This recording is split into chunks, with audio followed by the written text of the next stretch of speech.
2020년 7월 19일 고등부 주일 예배를 하나님께 드립니다. 다 함께 사도신경으로 우리의 신앙을 고백합니다. 전능하사 천지를 만드신 하나님 아버지를 내가 믿사오며 그의 외아들 우리 주 예수 그리스도를 믿사오니 이는 성령으로 잉태하사 동정녀 마리아에게서 나시고 본디오 빌라도에게 고난을 받으사 십자가에 못 박혀 죽으시고 장사한 지 사흘 만에 죽은 자 가운데서 다시 살아나시며 하늘에 오르사 전능하신 하나님 우편에 앉아 계시다가 저리로서 산 자와 죽은 자를 심판하러 오시리라. 성령을 믿사오며 거룩한 공회와 성도가 서로 교통하는 것과 죄를 사하여 주시는 것과 몸이 다시 사는 것과 영원히 사는 것을 믿사옵나이다. 아멘.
사랑의 하나님 아버지 감사합니다. 지난 한 주간에도 주님께서 지켜보호하여 주셨다가 우리가 다 함께 또 모여 또 각자의 자리에서 하나님께 예배할 수 있게 하심에 감사합니다.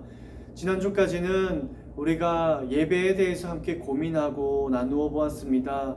하나님, 앞으로는 우리가 정말 그 배웠던 또 공부하였던 예배를 정말 우리의 삶에서 살아나갈 수 있는 우리 모두가 될 수 있도록 인도하여 주시옵소서. 오늘 이 예배 드리는 이 시간에 우리의 마음들을 주님께서 붙들어 주셔서 하나님만 높이고 하나님만 바라보고 내 마음에 바쁘고 또 다른 생각들 드는 마음들이 있다면 하나님께서 쫓아주시고 주님만 바라볼 수 있는 시간 될 수 있도록 인도하여 주시옵소서. 감사드리며 예수님의 이름으로 기도합니다. 아멘. 오늘 우리에게 주시는 하나님의 말씀은 다니엘서 1장 1절에서 8절까지의 말씀입니다. 구약성경 다니엘서 1장 1절에서 8절까지의 말씀을 우리 함께 봉독하도록 하겠습니다. 유다왕 여호야김이 다스린 지 3년이 되는 해에 바벨론 왕 느부갓네살이 예루살렘에 이르러 성을 에워쌌더니 주께서 유다왕 여호야김과 하나님의 전 그릇 얼마를 그의 손에 넘기심에 그가 그것을 가지고 신할 땅 자기 신들의 신전에 가져다가 그 신들의 보물창고에 두었더라.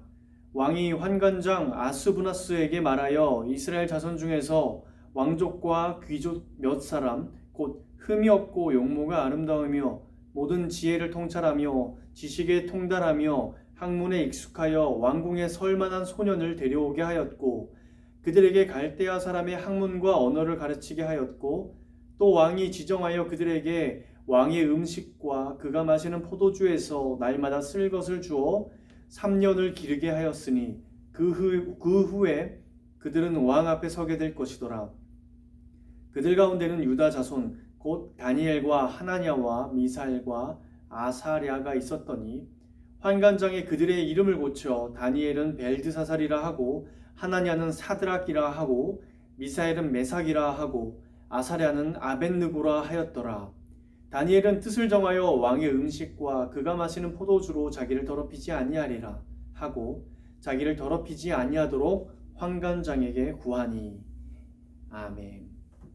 오늘 말씀의 제목은 바벨론에서 살아남기라는 말씀의 제목입니다. 오늘 다니엘의 이야기를 조금 살펴보면요, 다니엘은 지금 어린 나이에도 여러분의 나이와 비슷한 그 나이예요. 청소년인 그 나이에 그 크고 무서운 강대국인 바벨론이라는 그 나라의 포로로 잡혀가게 된 겁니다. 여러분 상상이 됩니까? 어떤 나라에 여러분을 굉장히 괴롭히고 우리나라를 무너뜨린 그 나라에서 여러분들을 잡아간 겁니다. 포로로 잡아갔어요. 질질 끌고 간 겁니다. 여러분들처럼 똑똑한 그 아이들을 끌고 가는 겁니다. 그 어린 나이에 이 바벨론에서 정말 큰 일들을 겪었죠, 다니엘은. 그러면서도 그가 이 속에서 어떻게 살아남았는지, 또 하나님의 사람으로서의 정체성을 어떻게 지켜가면서 그 속에서 살 수 있었는가, 우린 그것이 굉장히 궁금할 뿐입니다. 망해버린 나라의 어떻게 보면 종교, 망해버린 나라의 신을 꿋꿋하게 믿으면서 다니엘에게는 기적과도 같았던 일이겠죠. 우리나라에도 비슷한 일이 있었습니다. 일제치하죠. 일제치하에 정말 많은 그리스도인들이 순교를 당하고 또 때로는 강제로 종교를 바꿔야 하기도 했습니다. 우리는 이걸 신사참배라고 하죠.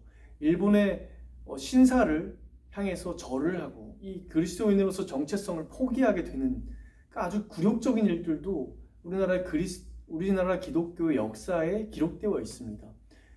많은 목사님들이 그때 당시에 신사에 참배를 하였죠. 우상에 절하고 우리는 그리스도인으로서 정체성을 포기하기도 하였습니다. 여러분들이 사는 세상은 혹시 어떤가요? 우리의 사는 세상은 어떻습니까? 그리스도인으로 살아가기 좋습니까? 세상에서 우리는 그리스도인으로서 어떤 굴욕들을 겪어가면서 살아가고 있지 않습니까? 이 시대를 살아가는 여러분들에게 또 저에게 세상은 이렇게 말하는 것 같습니다. 너 그냥 믿는다고만 해. 그냥 교회 다니겠다라고만 해라. 세상에서 살아가는 방법대로 그냥 살아. 그냥 교회 다닌다고만 얘기해라. 그러면 네가 돈도 벌고 공부도 시켜줄 테니까 세상 사는 사람들과 똑같이 살아라. 그럼 다 해줄게. 너에게 자유를 줄게. 라고 세상은 아마 얘기하는 것 같습니다. 우리가 일제 강점기는 아니더라도 우리에게도 분명한 이 그리스도인으로서 이 굴욕을 날마다 맛보면서 살아가는 겁니다.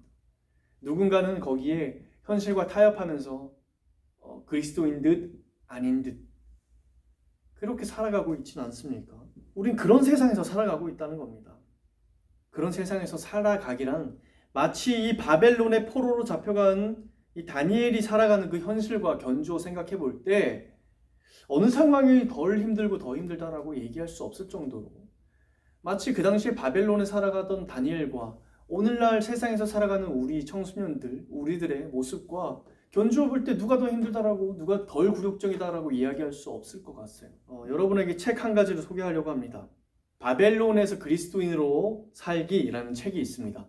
저자인 레리 오스본이라는 사람은 이 책에서 다니엘이 최대 강대국이었던 그리고 악의 종결자였던 이 바벨론에 끌려가면서 그곳에 살아가면서 그가 끝까지 지키려고 했던 것이 무엇인가에 대해서 설명을 막 하고 있습니다. 그러면서 오늘날 우리에게 저와 여러분들에게 동시에 질문합니다.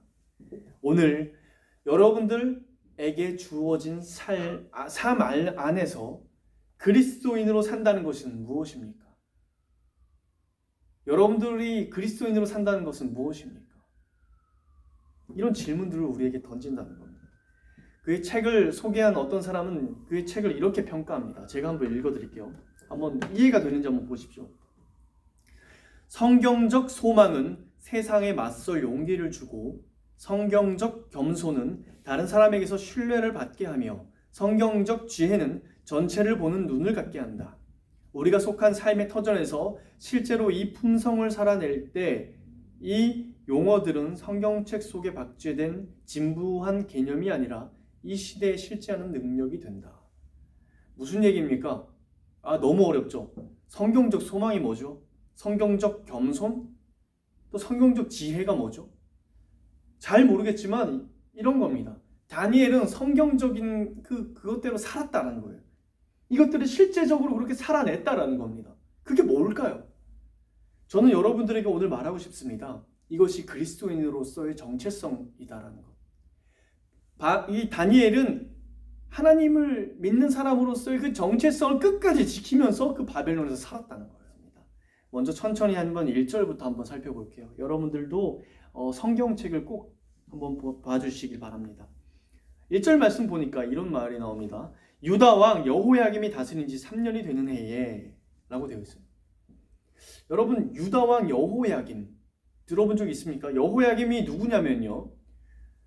여호야김이 누구냐면 이 유다 왕들 중에서 굉장히 유명한 왕들이 몇 명 있는데 그 중에도 그 업적을 기리자면 가장 최고로 따지는 왕이 있어요. 다윗 말고요. 다윗과 솔로몬 그 말고요. 그 이후에 요시야라는 왕이 있어요. 이 왕이 무슨 왕이냐면 종교 개혁을 일으켰습니다. 우리는 16세기의 종교 개혁을 기억하는데 루터가 처음 시작한.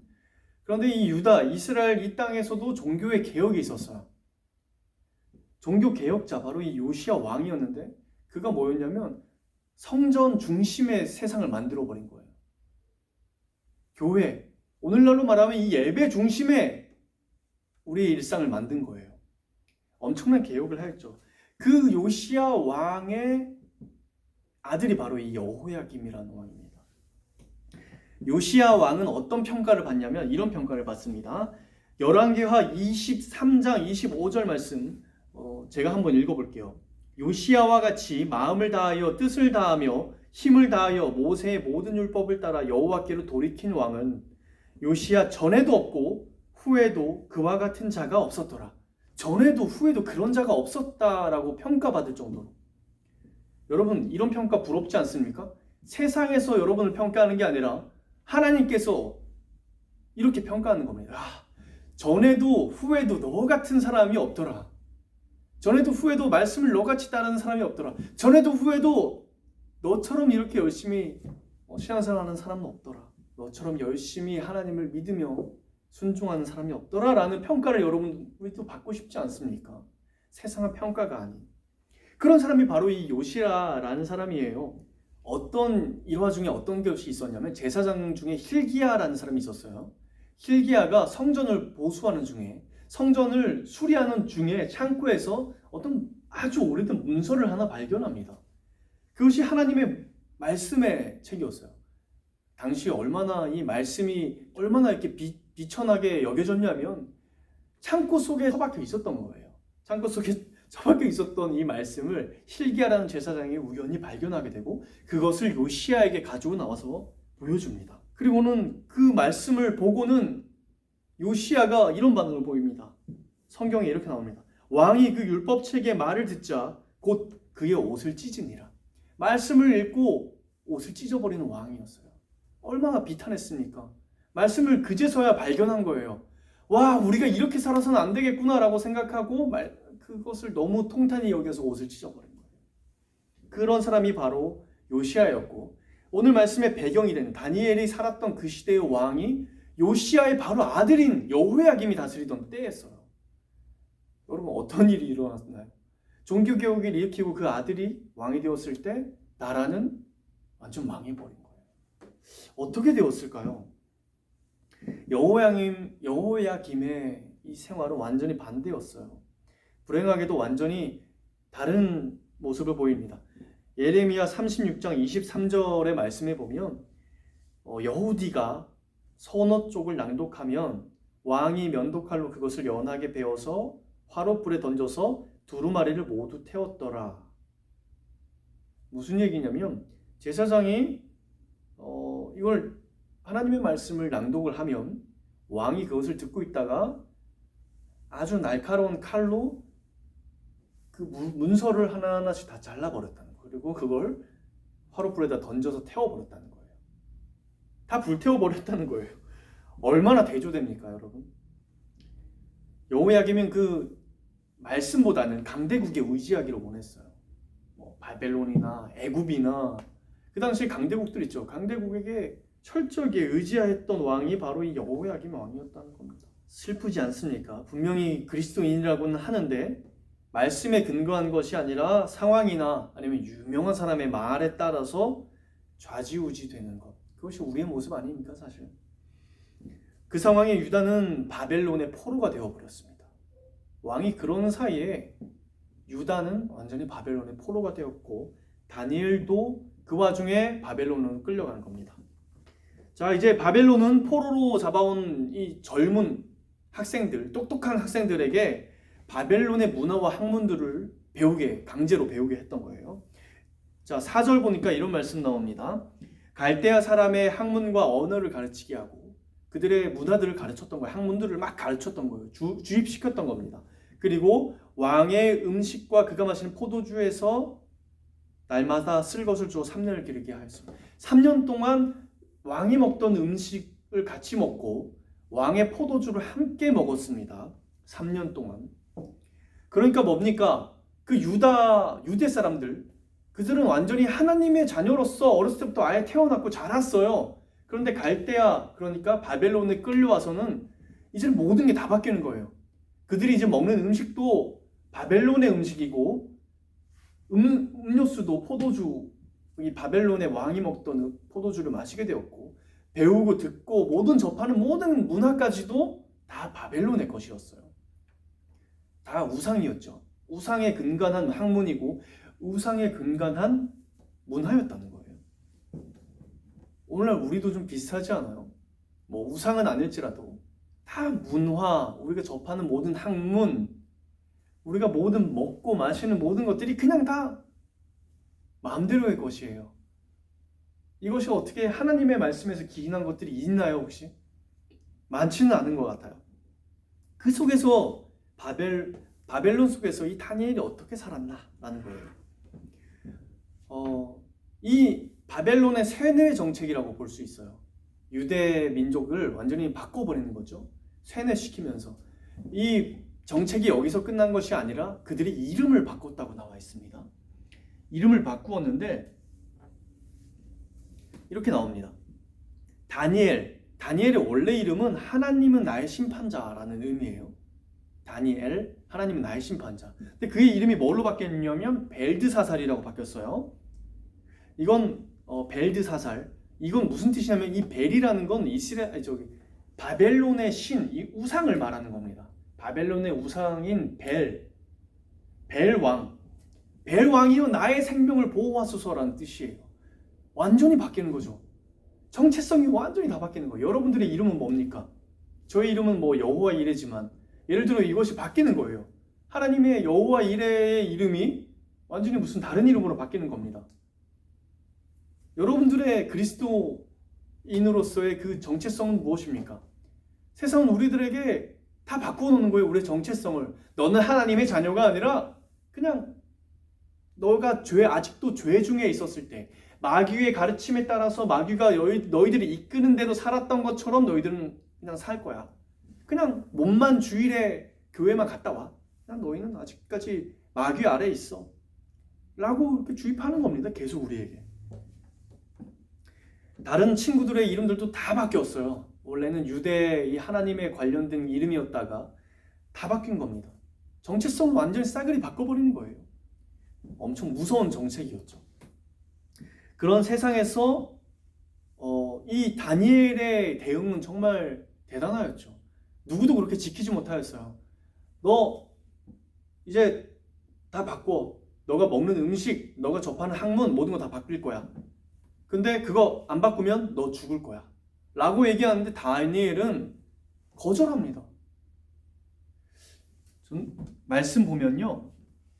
8절 맨 마지막 말씀에 이렇게 나옵니다.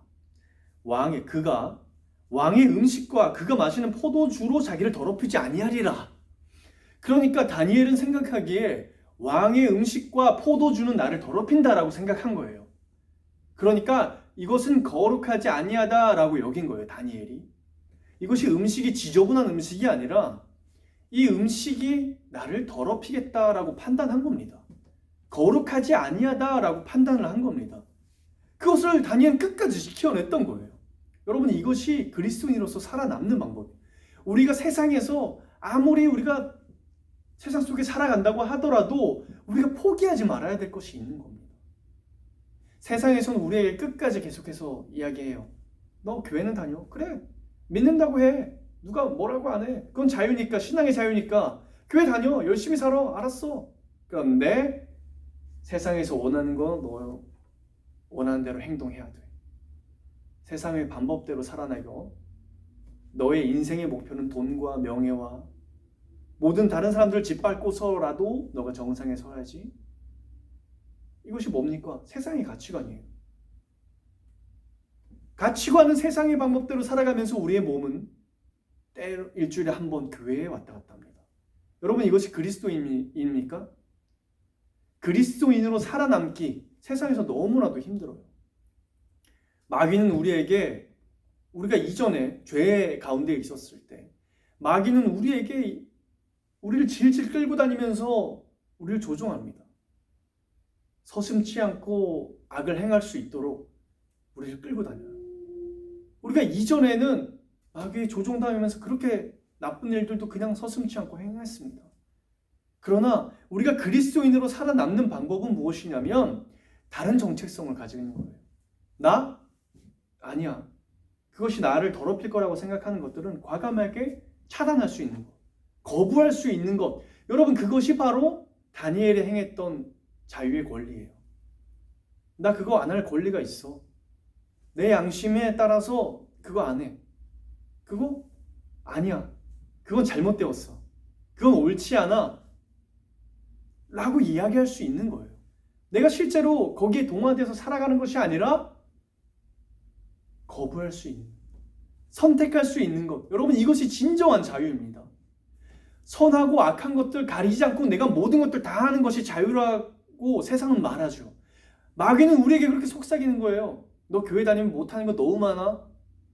그런데 너가 세상에 굴복하고 세상이 원하는 대로 살아간다면 너는 자유할 수 있어. 악하고 선한 거 모든 거 네가 다 할 수 있어. 라고 말하죠. 여러분, 뱀이 아담과 하와에게 그렇게 말하지 않았습니까? 선과 악을 구별할 수 있어. 너가 다 할 수 있다는 거예요. 자유할 수 있어. 세상은 우리에게 자유를 주겠다고 이야기합니다. 교회 다니면서 그 억압되게 왜 그렇게 살아? 여러분, 그것은 거짓 자유입니다. 그러나 우리가 그리스도인으로, 참 그리스도인으로 살아낸다는 건 선과 악을 내가 거부할 수 있는, 악한 것들은 쳐낼 수 있는, 내 양심에 따라서 거부할 수 있는 고난을 누리는 것, 그것이 바로 자유라는 거예요. 그것이 바로 세상에서 그리스도인으로 살아남을 수 있는 방법이라는 겁니다. 다니엘은 더럽히지 않았어요. 왕의 음식과 포도주가 더러운 음식이기 때문이라서가 아니라 그것이 자신을 더럽게 한다라고 생각하여서 먹지 않았습니다. 우리도 마찬가지로 우리의 양심에 맞게 더럽다고 생각하는 것과 옳지 않다고 생각하는 것을 거부할 수 있어야 합니다. 좋은 것을 선택할 수 있는 권리가 우리에게 있다는 겁니다. 여러분, 그것이 바로 참 자유입니다. 그리스도인에게는 이 참 자유를 누릴 권리가 있습니다. 여러분들이 살아갈 때에 여러분의 각자의 하나님께서 양심을 주셨는데 그거에 맞게 선택하고 거부할 수 있는 권리가 여러분들에게 있다는 겁니다. 앞으로 살아가면서 어떤 악한 것이 여러분의 삶에 다가올 때 과감하게 버리십시오. 쳐내십시오. 그거 아니야. 그 권리가 우리에게 있고 하나님과 성령님은 우리와 함께 하시면서 그런 능력들을 우리에게 허락하시는 거예요. 여러분은 왕이신 하나님의 자녀입니까?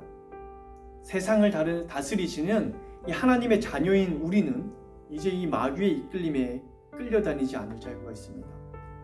전에는 내가 죄에 속하여 마귀가 이끄는 대로 살았다면 이제 우리는 생명으로 옮겨져서 선을 또 거룩을 선택할 자유가 있습니다. 마귀가 주는 대로 나쁜 것들을 그대로 다 받아 먹으면서 질질 끌려다니는 사람에게는 남은 것은 심판과 죽음밖에 없습니다. 죽음밖에 기다리는 것이 없는 것이죠. 그러나 이제 하나님의 자녀가 된 우리는 거룩을 선택하고 그 정체성을 지키며 살아갈 때에 우리에게는 생명의 열매가 기다립니다. 여러분은 하나님의 자녀예요. 그 정체성을 잃지 않고 살면서 꼭 지키면서 살 수 있기를 바랍니다. 그럴 때에 여러분의 우리의 삶에는 놀라운 사랑의 열매들이 맺힐 겁니다. 우리 함께 기도하겠습니다. 사랑의 하나님, 감사합니다. 오늘 우리가 어떻게 살아낼 것인가 라는 그 질문 앞에 하나님께 엎드립니다. 하나님, 세상에서 우리의 정체성, 하나님의 자녀된 그 정체성을 가지고 지키면서 살아내기란 정말 때로 너무나도 힘이 듭니다. 그러니 하나님, 성령님 우리 가운데 함께하여 주셔서 우리가 정말 옳은 것을 선택할 수 있는, 또 나쁜 것들, 또 옳지 않은 것들을 거부할 수 있는 그 선택을 우리가 할 수 있도록 우리에게 지혜 주시고 용기 주시고 또 겸손함을 우리 가운데 허락하여 주시옵소서. 다니엘이 바벨론에서 그리스도인으로 그 정체성을 지키면서 살아냈던 것처럼 우리 모두도 이번 한 주간 삶 속에서 주님 주신 그 거룩함 지켜내가며 살아나갈 수 있는 우리 모두가 될 수 있도록 주여 인도하여 주시옵소서. 감사드리며 살아계신 예수 그리스도의 이름으로 기도합니다. 아멘. 다 같이 주님이 가르쳐 주신 기도로 기도합니다. 하늘에 계신 우리 아버지여, 이름이 거룩히 여김을 받으시오며 나라에 임하옵시며 뜻이 하늘에서 이룬 것 같이 땅에서도 이루어지이다. 오늘날 우리에게 일용할 양식을 주옵시고 우리가 우리에게 죄 지은 자를 사하여 준 것 같이 우리의 죄를 사하여 주옵시고 우리를 시험에 들게 하지 마옵시고 다만 악에서 구하옵소서. 대개의 나라와 권세와 영광이 아버지께 영원히 있사옵나이다. 아멘.